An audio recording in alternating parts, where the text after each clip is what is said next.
আলহামদুলিল্লাহ, এই সেই মসজিদ যে মসজিদে আমাদের প্রিয় প্রাণের নবী নামাজ পড়িয়েছেন। সেই মসজিদের সামনে আমরা চলে আসছি। আমাদের প্রিয় নবীজির মসজিদ, প্রথম মসজিদ। তাইফে এসে উনি প্রথমে মসজিদটি নির্মাণ করেছিলেন। এই মসজিদটি তিনি বানিয়েছিলেন নিজ হাতে। এটাকে পরবর্তীতে সংস্কার করা হয়েছে। আমরা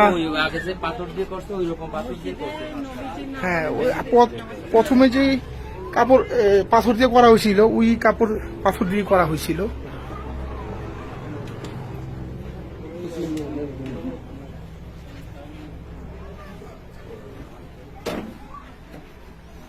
মসজিদের ভিতরে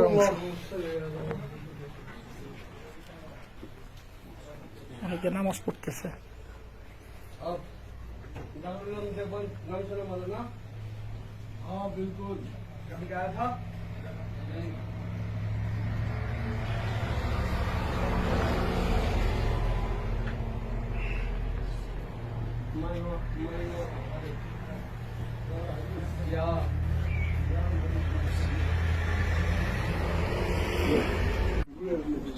এই মসজিদের অলৌকিক একটা বৈশিষ্ট্য আছে।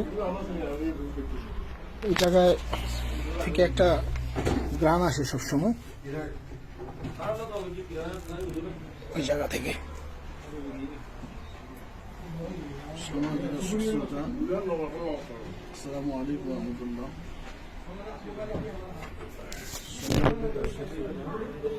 এই মসজিদটার নাম আকুয়া মসজিদ।